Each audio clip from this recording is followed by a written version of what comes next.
Hello everyone welcome to HSN education एक new video को आपण समस्त को स्वागत। तो आपण मैंने जानते Odisha staff selection commission main result जो हाई कट ऑफ जाइछि हमें ताहा एठी डिस्कशन करबा। तो यही Odisha staff selection commission main exam जो हाई कट ऑफ एते गला तो यार मेन रीजन होची ऑनलाइन एग्जाम जहाँ आगु नोटिफिकेशन रे कहा जाई नथिला जे मेन एग्जाम ऑनलाइन एग्जाम द्वारा हेबो। तो ऑनलाइन एग्जाम द्वारा जो सेंट्रल एग्जाम जोटा कि स्टाफ सिलेक्शन कमिशन दौथबा एस्पिरेंट्स माने जो कैंडिडेट माने मध्य ए एग्जाम रे देथिले। तो आगु सेंती दौथिले किंतु एथरो तांको पई सेटा टिके इजी हे गला काहे ना से माने मेनली फोकस करिथांती जे central staff selection commission exam केमिति क्वालिफाई करेंगे कि जॉब पाइबे।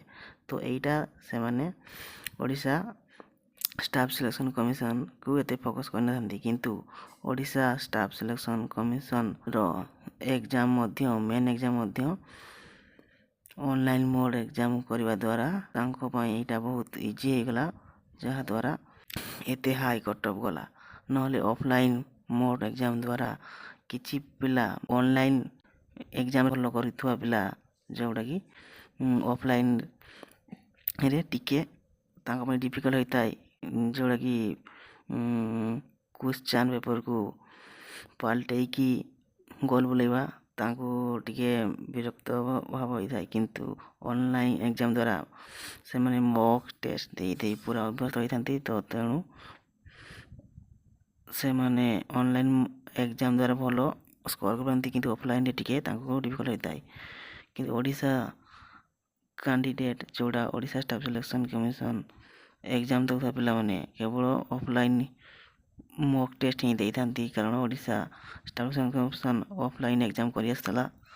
तो Odisha staff selection commission exam prelims offline हितला किंतु ऑनलाइन मेंस एग्जाम हला जहा द्वारा एते हाई कट ऑफ गला।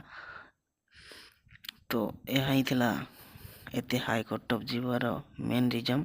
आ गोटे है जो सेंट्रल स्टाफ सिलेक्शन कमिशन दौथबा पिला माने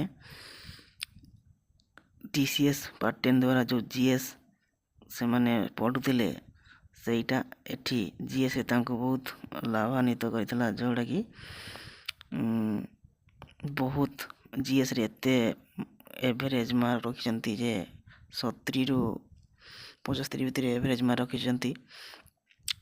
तो आगु जेमिति पढ़ुला ओडिशा स्टाफ सिलेक्शन कमिशन रे जो GS टाइप रो क्वेश्चन जेमिति कि इकोनॉमिक सर्वे बजेट जोटा सिलेबस रे भी दिया तो से भितर क्वेश्चन कौन सी देखा मिलानी जदि देखा मिली कहीं गोटे एमती देखा मिलते किंतु एते से भितर क्वेश्चन देखा मिलानी जहाँ द्वारा कट ऑफ बहुत हाई जाइछि।